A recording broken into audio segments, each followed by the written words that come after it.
as this thing has come in, this leftoid Marxist, cultural Marxism ideology, it has become really difficult for fairly fair-minded people to be able to contest it.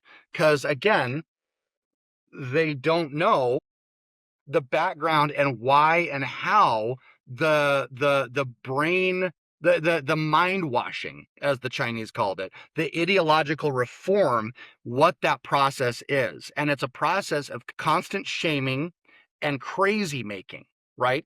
Welcome to the Reality Therapy Podcast, where the truth will set you free. Welcome. I'm here today with Jake Freeman, who is a marriage and family counselor who's got a fascinating story, and I know you're going to enjoy it. So welcome, Jake. Welcome. Yes. Hi. So we started talking before we hit record and realized we were missing a lot of good stuff. So I'm going to have to ask you to repeat some of that, but just tell me who you are and what your story is. Yeah. So, all right. I'm Jake. I'm out here in Montana for reasons. I don't like the desert as much as I once did because of Afghanistan things. But essentially, just I'll be as fast as I can. First person in any of my generations to go to college and graduate. Grew up with very like self-made entrepreneurial parents, and they're like college, college, college. So I went and I did it, got accepted into a graduate program for industrial organizational psychology, realized that I didn't have enough life experience to really know what the truth was, what BS was, what good marketing was within academia. So a mentor of mine, I looked around, I was like, well, crap, where can I disabuse myself of what is not true and versus what is? I noticed, or I saw, that the Marine Corps was in two different theaters of combat at the same time, Iraq and Afghanistan. And I was like, well, crap, I could go there because they're really, I had a long, fascination with the Corps, and took it to this mentor. I was like, hey, look, I'm thinking I want to go commission as an officer in the Marine Corps and figure out what is true and what is false in terms of like organizational development and industrial organizational psychology. And his advice was run, don't walk. Like, if you can hack it, this is an incredible experience. So a year later, I was in Marj, Afghanistan with 2nd Battalion, 8th Marines, pretty kinetic deployment for us. And I got back, and then went out again with an SFAT, a Security Force Advisor Team.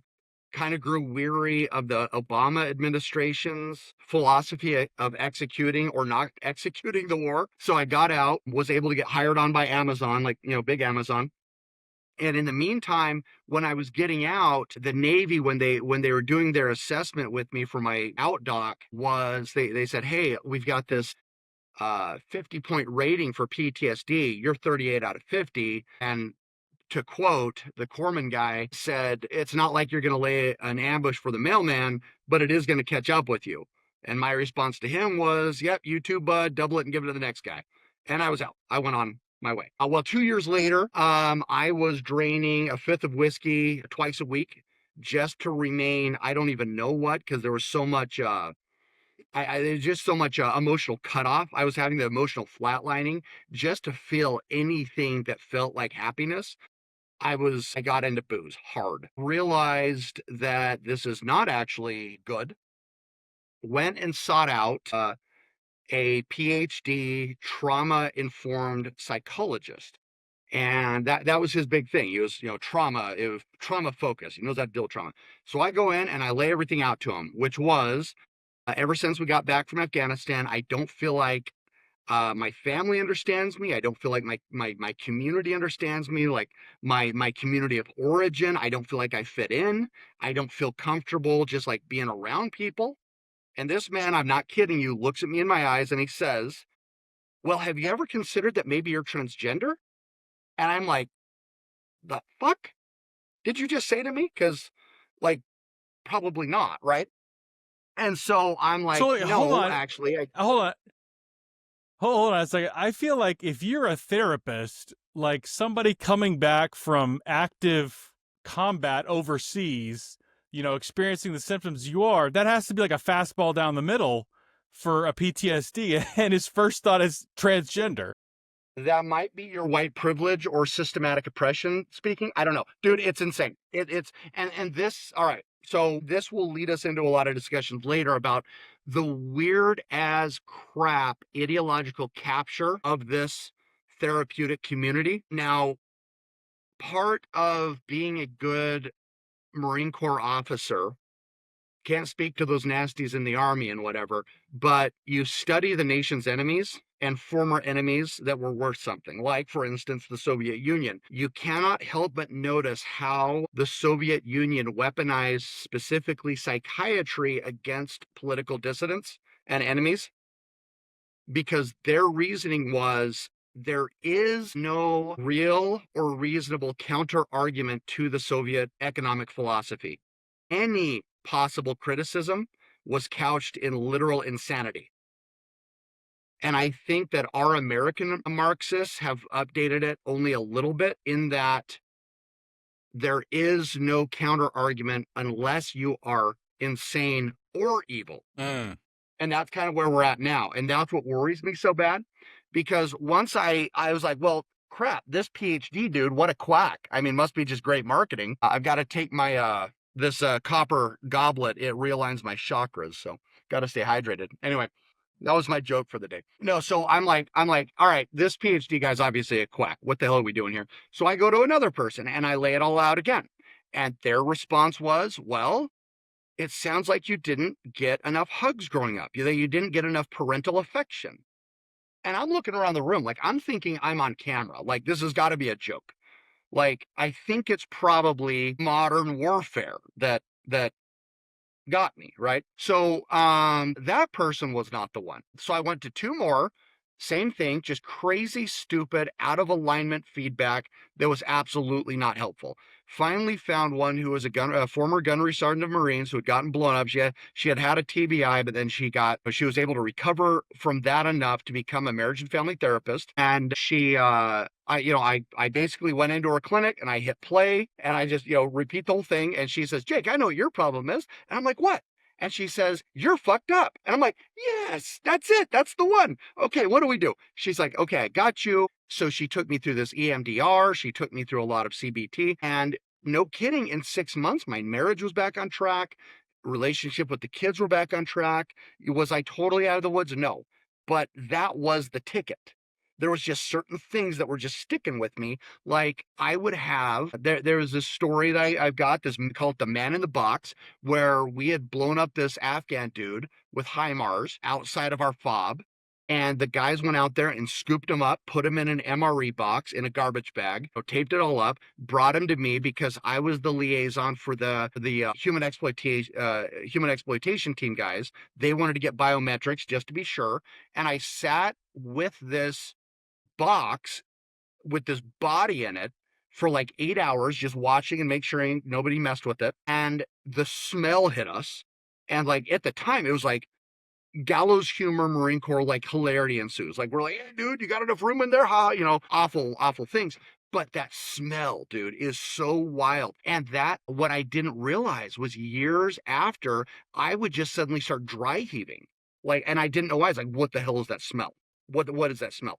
And I had no idea what was until one day in Southern California, I was walking and I passed like a kebab restaurant, like a Middle Eastern kebab restaurant, and got hit with that kind of like a curry, that smell. And I'm like, oh my God, that's it. That's the smell. And that's what I had been like phantom smelling, dry heaving for years afterwards. Who knows why, right? Who knows why? Because the dude was an evil guy. It's stuff like that. But the fact that I had to cycle through 5 different therapists and nobody knew a thing of how to address stuff that, like you say, is a damn fastball down the middle. Now, if I would have shown up with a iPhone screen cracked and I'm super sad about my iPhone, or I want to wear a dress all of a sudden, like, they would have known just what to do. But like, almost a year after I went and talked with this marriage and family therapist who got me right as rain, these Marines of mine are telling me stories of where they're like imploding or spinning out, kicking their dog or throwing a coffee pot at their wife's head, or like punching their dad because he asked them to move their truck. And none of them were conscious, aware, or wanted to do what they did. And I'm like, hey, all of you, we got PTSD. And they're like, yeah, we know. And I'm like, okay, have you gone to therapy? Every single one. had experienced something like unto what I had experienced, right? And I'm like, Jesus, that's wild. I've already got this grad school background and this, bachelor's degree in whatever behavior health type of degree. I bet I could throw my hat into with my GI Bill and get into the mental health community and really make a difference. And I did, and it has not been exactly easy. I'm not always the most popular dude with other clinicians. Clients love me, but sometimes other clinicians and academics, I'm not their favorite. I don't know why. Can you imagine? Tell me what kind of, well, first of all, do you ever regret not even trying becoming a woman? No, I'm good at being a man. Like I got this like, sharp jaw, tight abs, like I got it. I got it going on. Chicks dig it. And I dig chicks. So tell me about this conflict that you get in, with other therapist colleagues. Dude, it's weird. I don't think human beings are very different going back 5,000 years than they are today. I think that we're a pretty consistent species.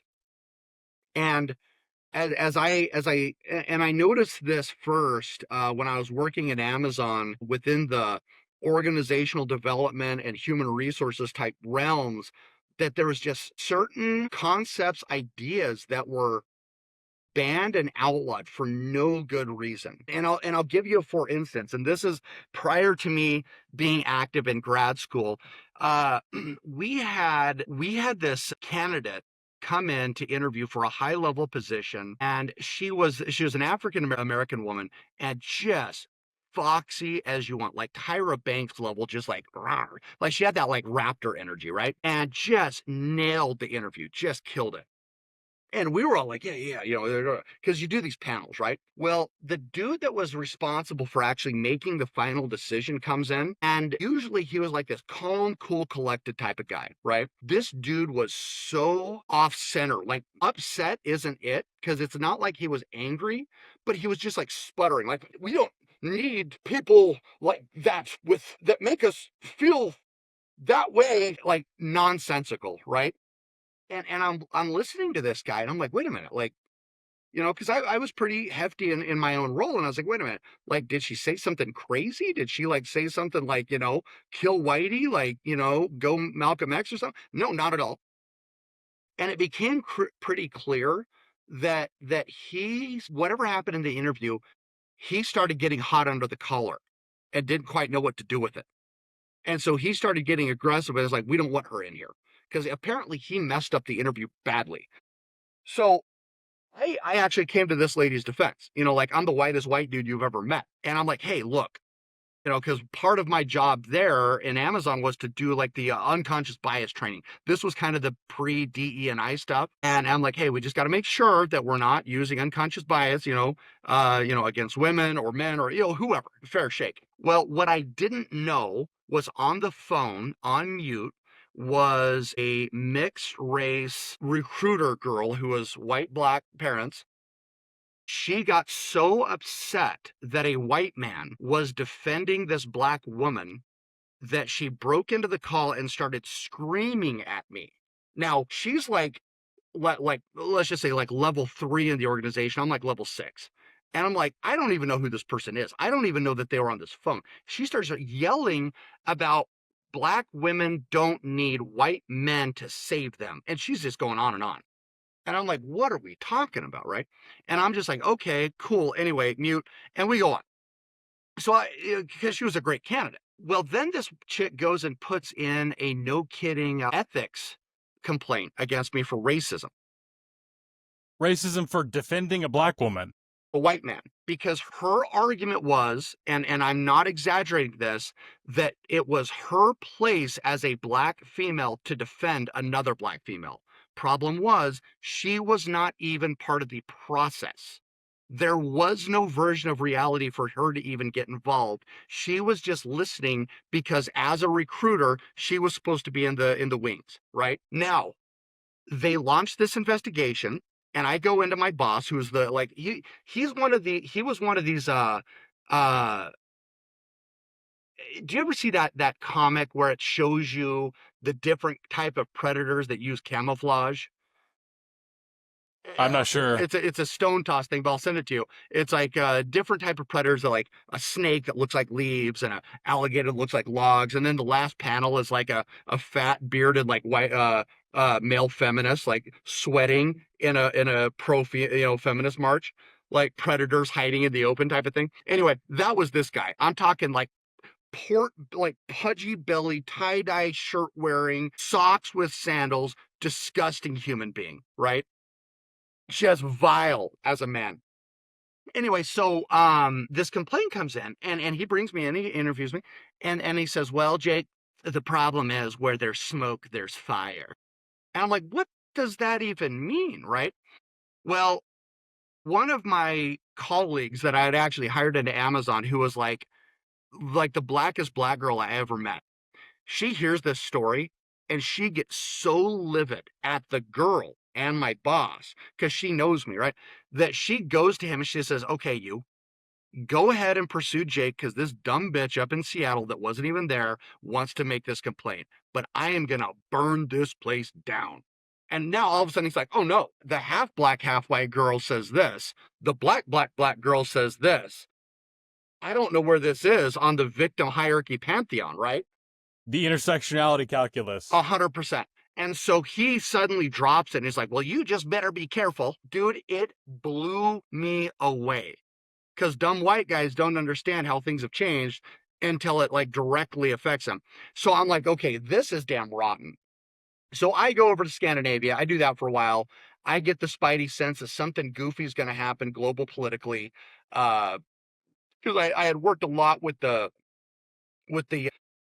human exploitation teams, in the Corps, and like I know when there's a good scam afoot, and so I started getting a spidey sense that something was coming down the chute. I didn't know what it was, but something weird was about to go down, and so we moved back to the States, bought a bunch of acres in Montana, and sure enough, COVID happens, right? So because a man must have hobbies, I start a construction company while I'm finishing grad school. Now, during grad school, that's when I learned just how corrupt and goofy and weird the psychotherapeutic community is. And it happened Wait, specifically when was this? What years? so this was, we came back to the States 2019, and I got uh very active back in grad school in, I want to say, 2022, because So as we were running into a big problem in Sweden with them recognizing a lot of like the curriculum of American psychotherapeutic, academic program, grad school programs. Sweden thinks they're better at everything than anyone in the world, mostly because they sidestepped World War II and gave everything to the Nazis and let all their neighbors get completely destroyed. And now they're like, "We are leading the world." Dude, if you ever want to have fun, get a bunch of Finns drunk and talking about Sweden's betrayal. It's the best. And have Swedes in the room. It's wonderful. Anyway, so I'm back in grad school, right? And this will be my second master's degree. So we're having these discussions, via Zoom or whatever. And people like they're talking about this intersectionalism, like that going into therapy, that you have to talk to every single client about systematic oppression, white supremacy, and racism. And I'm like, what are we talking about? Like what? How does that help anyone, right? And so the advice I got in my first grad program was that the most important thing to get out of grad school is yourself. Get it done and move the hell on, right? So I was just gonna be like, sure. Well, then they started saying a bunch of anti-military stuff. Like, no kidding. Like one day in a class session, some girl says, "In my opinion, all males that come from a military background are malignant narcissists." And everyone's just like, "Don't include the professor." And I'm like, "Okay, all right, motherfuckers. All right, here I am. I'll show you." So I'm like, "Okay, white man not safe here. Like something's going on." So there's only so much a man can take. And particularly when they started getting into talking about how, as a marriage and family therapist, when a man and woman comes in, the first thing that we need to start thinking about and planning is how to liberate the woman from the restrictions and structure of patriarchy. And dude, I'm not even kidding you. Like, I'm looking at all the statistics about who's the happiest versus the most upset, like sad, depressed, anxious in the world, like in society. And I'm like, none of this tracks with actual empirical science, right? And so where I went sideways with my university is I raised my little paw one day, and because somebody was raging on that they don't know how they can possibly, what was it exactly? They don't know how that they can maintain their ethical standards while treating clients that they know are Republican and especially Trump voters. I've heard a lot of that. Oh, yeah. Yeah. And so They're icky. they're icky. They're bad. They're like literally the racism. They're the fascism. I don't want that on my couch in my office. No, they're bad. Like, Yeah. so I'm like, wait, tactical pause here, folks. So as it turns out, conservatives have a more thorough ability to understand and fairly repeat progressive and left-wing arguments than do progressives and left-wingers the other way. Same thing is true with libertarians. They can also. And I want to point out, this has been documented multiple times. This isn't just like one theory. This is like well documented what you're talking about. Right. And so, yeah. So, and I'm like, what's more, conservative males are happier. Conservative females are happier. Conservative males and females, when they get married, are happier. And children raised by conservative parents do better and are happier, more adaptive. My God, dude, you would have thought that I was like, all right, guys, here's the game plan. Day one, we're going to stomp the transgender babies. Then we're going to choke the gay immigrants with the transgender baby legs. Like you would have thought that I love that you said transgender baby. Dude, gotta love the transgender babies. Like, they're great. So they grow up to be great Marines, by the way. Anyway, so dude, like, it was like dry heat, like swallowing dry heaving from the room. And I was expecting a debate because I was still stupid enough to think my prior grad degree was likened to this one where you actually discuss things. No. So all of a sudden, I get this email saying that because of concerns about my fit as a future psychotherapy professional, I need to go to this tribunal, all women, tribunal of tribunal. Dude, yeah, they call it, yeah. And they said it will not be recorded, and I am not allowed to bring anyone to be with me. And I'm like, okay. This is you want to play games, we're going to play games. What these progressive idiots didn't know is that because I am a disabled veteran, in the eyes of the federal government, in their pantheon of diversity, I am likened to a wheelchair-ridden transgender Jewish woman. Like, I'm so on the you same basically level.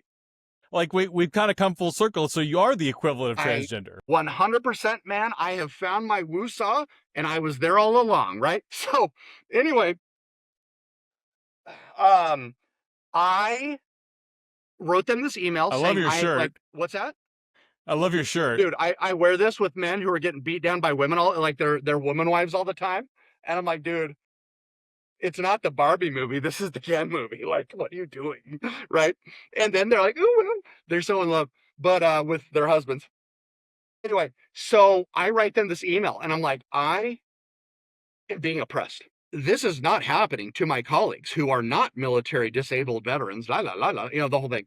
And I'm like, I need to have my emotional support person, whatever. And they're like, okay, you can do that. Well, what they didn't know is that my clinical supervisor as an MFT intern is a bisexual Native American woman. Wow, that's a good score. The hell out of me. And so basically, when this whole thing goes down, I show up with my bisexual Native American PhD woman, and we light them up. Like, I mean, air ground task force light them up. She is so smart at the whole legal and legislative thing because she has slowly but surely seen this craziness kind of take over the field. And she's by no means right wing, but she's also really, really concerned about this weird, what she calls anti-resilience.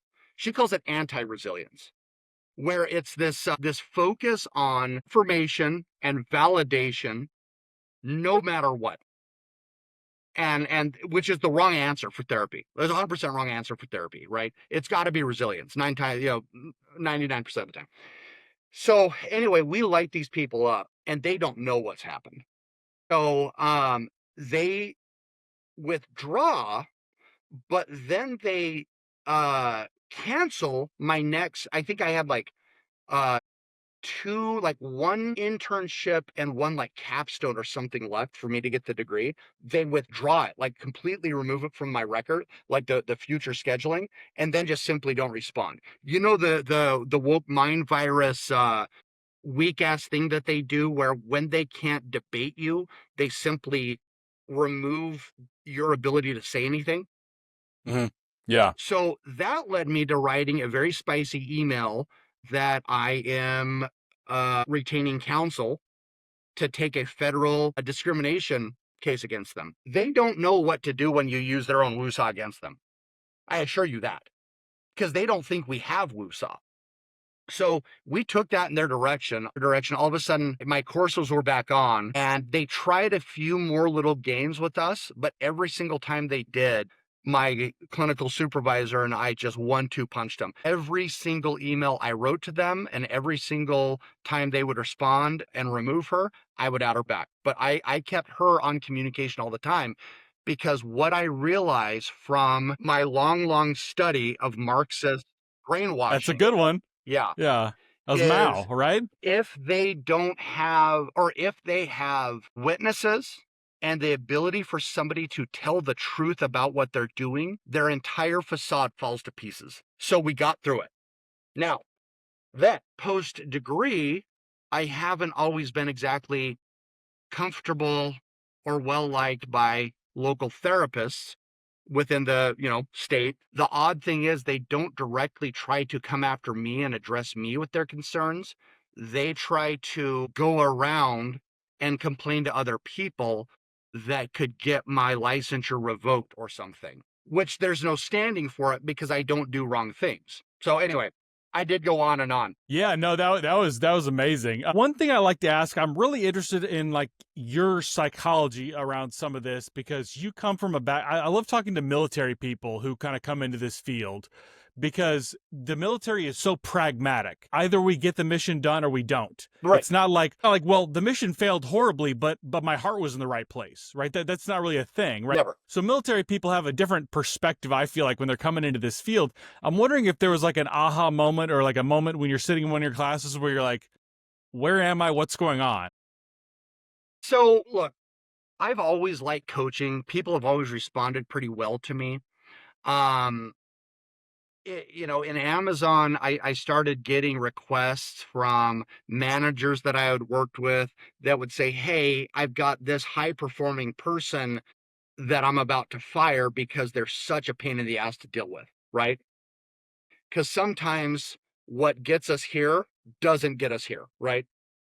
And so I would go in, and, the overwhelming majority of the time, it was like in high performance organizations where it's pretty cutthroat, it can be difficult to take a step back and say, hey, is what I'm doing actually me? Is it actually working? And so you can keep up some bad habits. And most of the time, all I had to do was, and I love whiteboards, and I have 2 whiteboards in my office and a giant flip chart. So when I'm dealing with clients, back then or now, we literally draw out their patterns, their processes, their chronology, try to figure out where things are getting gacked up. Because 80% of the time, well, if you have a full person, it's usually in a relationship, 80% of it's just fine. You don't need to tweak anything. It's the last 10 to 20% that's completely messed that you have to address. And I say that to people because they get overwhelmed, like, oh my God, we have to change our entire marriage, or oh my gosh, I need to change my entire personality. Yeah, probably not. It's probably just a little bit of things that you got to quit just doing dumb stuff. That's it. Anyway, now there was rarely in the corporate community I would meet people that it was obvious that there was something deep-seated wrong with them that I couldn't put my finger on, but it was beyond base coaching. And come to find out, it's gonna be something probably cluster B, right?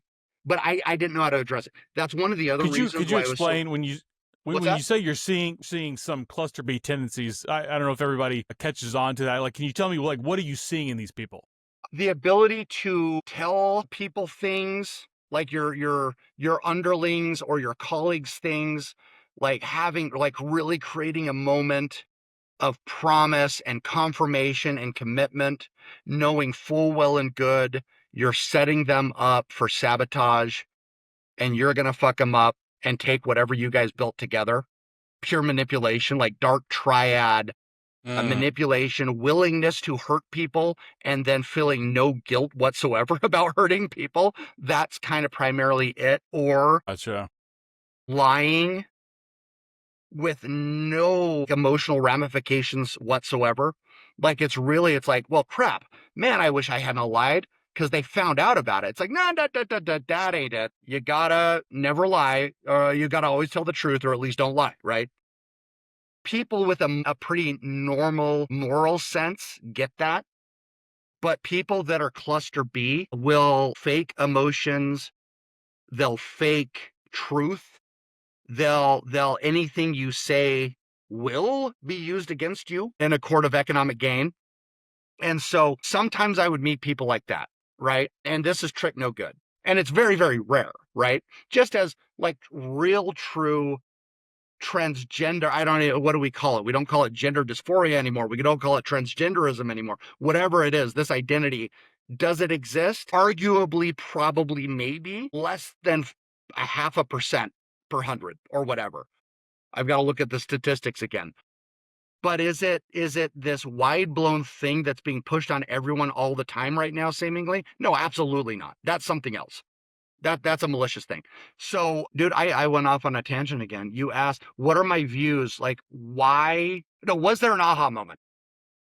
Yeah, yeah. Like in grad school, for instance, Well, for that like that counseling Amazon grad school. thing where me as a white man was not allowed to do the right thing and defend that black woman, that was like, what the hell? Another one in grad school that really got me into trouble was this girl comes in, gives this presentation about how she has this husband and wife who are very conservative and very religious, and they're having marital problems after about 13, 14 years, and their kids are just hitting teenage years. Her entire approach was that she wanted to what's the term, unpack, or it's not disassemble, it's deconstruct. She wanted to Deconstruct. deconstruct their conservative and religious identity. Now, here's the thing. 2 or 3 weeks before, a Muslim girl had gone up talking about her working with the Detroit Muslim community. There was no conversation whatsoever in any way about deconstructing Islam. However, when the conversation came up about deconstructing right-wing Christianity, 100%, not only is that our focus, that needs to be 100% of our focus. And again, I'm like, tactical pause. We're not like, what? Because these people actually, when they can get their ducks in a row, way happier than most any version of progressive ideology, right? And It feels like what's that?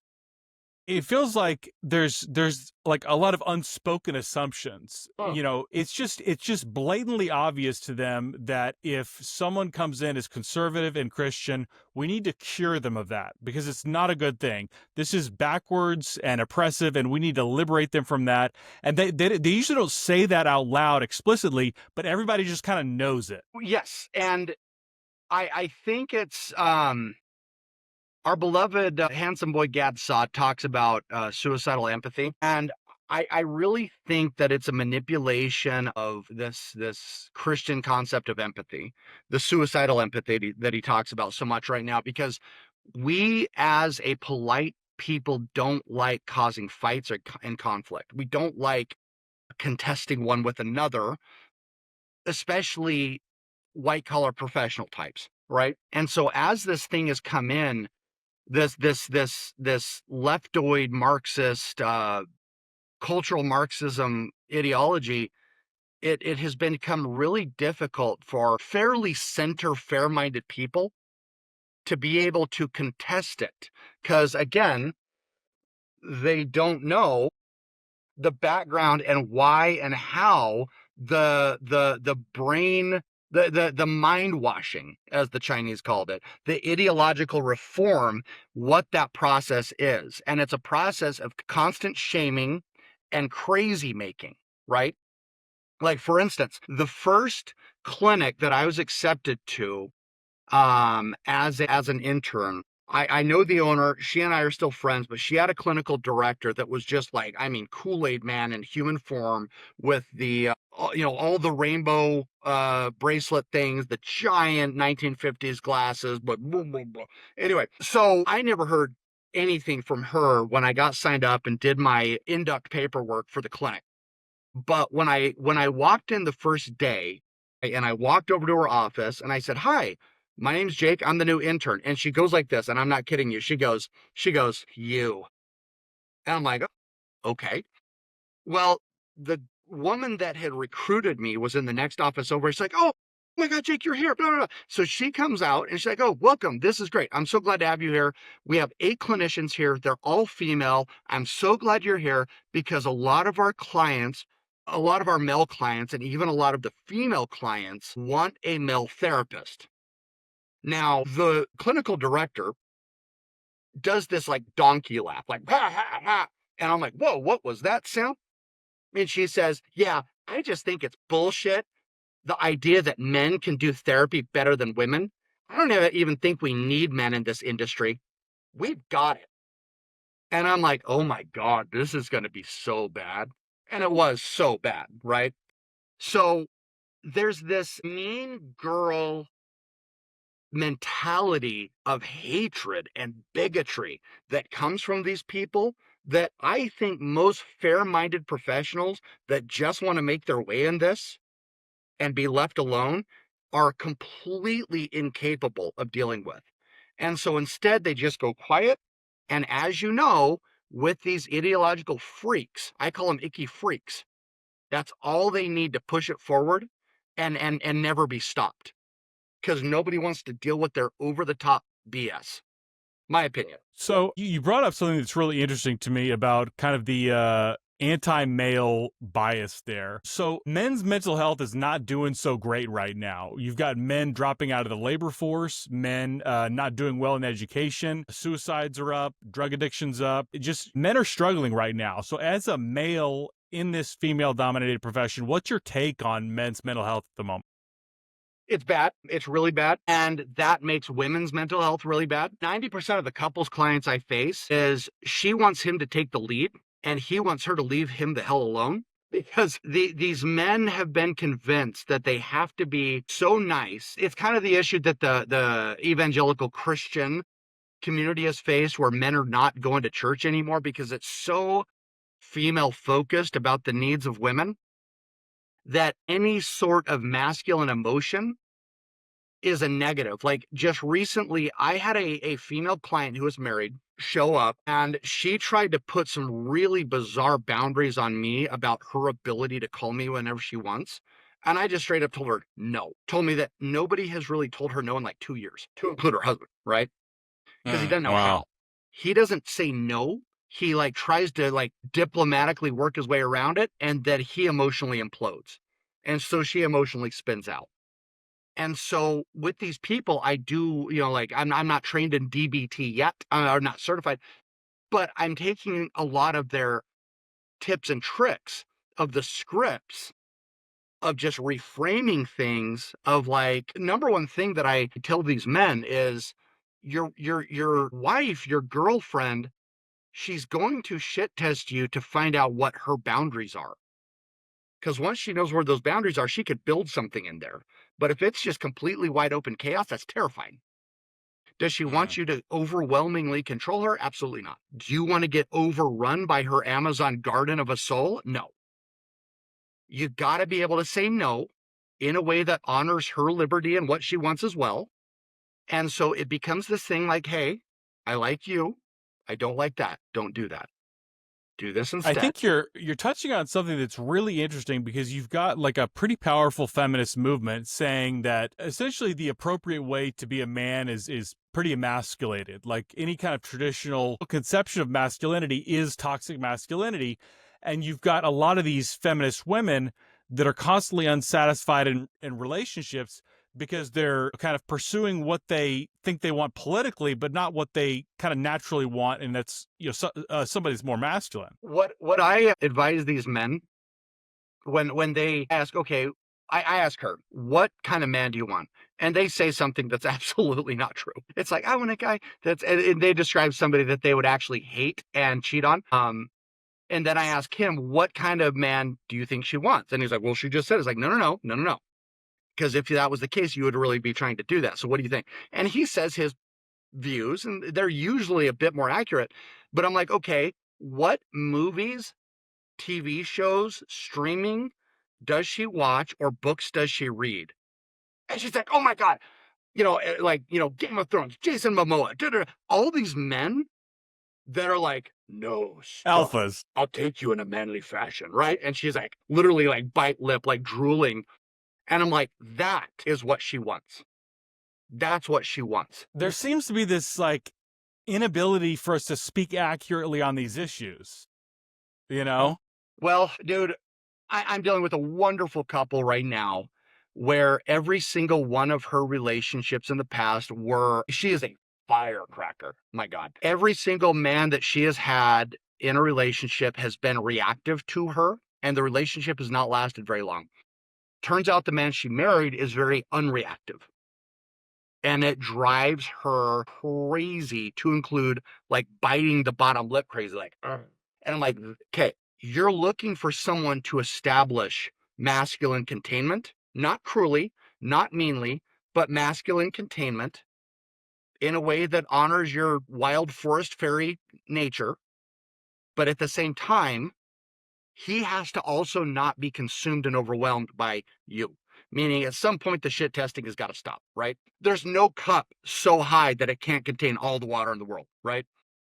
And this is what I talk to them about both together. Like, you need to learn how to tell her no when she's pushing well beyond the limits that you guys have agreed to. But you, sir, I'm sorry, you, ma'am, you need to be able to communicate your ideas in a way that makes sense to anyone, especially you. Because what I find is a lot of these men and women who are out of alignment with their masculine and feminine core identities, they take on each other's traits so much that she ends up bossing him around and pushing him around, and he ends up fleeing and imploding in a way that makes both of them feel crazy. And so we draw up these patterns on our whiteboards, and we agree that we are going to maintain that pattern for the next week, knowing that the week after that, here's a brand new pattern that we're going to call each other out on. Whereas, for instance, most recently, one of these was, if he says, hey, I'm so upset, I can't stand this anymore, I'm leaving, she's not going to chase him. She's not going to go after him. She's not going to call him. She's going to say, okay, I'll be here when you get back. So let me ask you, 100 years ago, this field of therapy was almost 100% male, and the pendulum has swung to where it's overwhelmingly female. I'm wondering how do you see that feminization of the therapy profession like affecting the mental health that we give people? I'm sure it's got positive effects. Overly nurturing, dude. I think it's overly nurturing. And look, whether it's medicine or poison is in the dose. There are some people that you get into your clinic that are like so hurt that you've got to kind of empathize and sympathize and talk them through, like, dude, that was horrifying, shitty stuff that you experienced. But like for me, as we start developing on our magical whiteboards, the patterns of like, hey, this is actually also something that keeps happening again and again and again. And the single unifying trait to all this is like, you are the creator and the destroyer in your own happiness here. And so holding them accountable, not cruelly, not meanly, but shining back the repetition and the mirror to them on what they must do or not do in order to have a happy life has been crucial. And look, I started this therapy thing as I was going to throw a sausage fest for the rest of my life. I thought it was going to be like all dudes, all military, all police, all everything. 80% of my clients are female. And I have these female clients come in and I'll break it down to them that everything that they're explaining to me that has gone to shit in their life is literally well within their control and something that they contributed to the dysfunction of. And they'll break down crying and they'll say, I've been going to therapists for 5 years, 7 years, whatever it is. And every one of them said some variation of, yes, queen, go girl, get it, get it. This isn't your fault. You just need to stay away from bad men. You know, it was never about what is the life you're trying to lead here? How are you contributing to this thing that keeps happening? Because they do have that creation. That's the power of women. I'm wondering if I don't want to be too conspiratorial here, but I'm wondering if you see any nefarious motives in the sense that if your client doesn't get better, they're a long-term customer. Oh, yeah. 100%. Yeah, dude, 100%. And I tell people, I was like, look, if we're not making progress on this within 12 sessions, I'm going to fire you. So get it together. Get it together, meat puppet. As you know, and sometimes there's things that come up, you extend it, but I'm not going to do therapy with anybody. And I do think insurance hurts. It's a horrifying system that that everybody that I've met uses to get paid less to do more without actually helping the clients because of how you have to do like diagnostics and session planning. I much prefer cash pay clients, but that means I'm only dealing with like business owners and independently wealthy, few and far between. You can find them. I think you can build an entire clinical practice off of that. But until something wild happens with the insurance industry, which means Medicaid, nothing's going to happen. Because come to find out, I was going through the new CMC manual for Medicaid the other day. What I didn't realize is most insurance companies copy and paste the Medicaid CMC and execute therefrom. It's horrifying, which is why I'm such a big supporter of, I don't know what the hell Donald Trump and Elon Musk are doing, if they're really going to reform the government, but somebody has got to throw a hand grenade in that thing because it is look, okay, I might get banned, but Uncle Ted, What is the that? I can't see it. insurance industry, the federal government industry for medical health and its results have been a disaster for humanity. This is Uncle Ted Kaczynski talks about how the Okay. industrial The revolution, American philosopher. dude, look, he did some party gags through the mail that he went overboard on. I get it. Don't do that. I think we could have coached him, but no, I think a lot of American physical health, a lot of American mental health will not get better until some of these money traps from the federal government as well as insurance are decoupled. And this is one of the reasons why I find Sweden and their approach so fascinating. We call them socialist. That's a discussion we could get in for another day. They do it in a lot of ways way better than us in terms of like general health care, but in terms of acute emergency health care, American medicine all day long, every day. But like we used to have when I was over there, we would have employees who would have, ADHD or autism or something. In America, they try to like give Vyvanse or Adderall or something. They literally would not do that in Sweden. Instead, they would send something or a representative to Amazon corporate offices and help us review how we can make their workplace, workstation, and hours more amenable to whatever they had going on. It was not medicated. It was environmental. Isn't that wild and cheap? Yeah. So Not how we do I it. got two. Yeah, yeah. Very different. I got two questions left for you, and the first one is, how do we fix the therapy profession? I think one of the big problems is that a lot of people who need therapy go into therapy to become practitioners, and then they kind of cast their weirdness on. and become sucked into a lot of these ideological movements. I think a lot more healthy people who have a, sustained marriage of 20 years, kids who love them and are functional, know how to make money, know how to function in society. They need to get into this more and literally just tell these ideologues no, just like straight up. And 99% of the time that's all it takes. Just tell them no, I'm not doing that. Or as I tell my clients on who are dating people or with people who are really manipulative and sick. No, I'm not taking that on. I'm doing this over here. I think that's crucial. Like, think most normal people, men and women both, just want to be left alone. And we've got this, like this book behind you. We've got these people that are almost evangelical in their hatred of humanity. And unless people come in or like and just tell them straight up, nah, we're not doing that. That's not how this is going to work. We're going to do it this way. It's not going to end. But when you actually call them out and tell them to stop, it is amazing how they crumble to pieces. Like, one of the things I did so that I didn't have to bow my head and say yes out of financial fear is I created a construction company on the side. So I make a lot of revenue from that construction company. And then I got this psychotherapeutic thing over here where nobody can impact me on either one. Because if things get too weird over here, I can jump over to this one. Same thing over here to here. And I think Americans being so tight under financial constraints, it makes a lot of people avoid conflict and combat. But I think we're in a battle for the nation's souls right now because the best and brightest, I really love Jonathan Haid's work, like a moral foundation reasoning. I use that Yeah. a ton in my couple sessions. I think the people that only literally could see fairness and equality, and that's it. I think they're way too powerful in this field.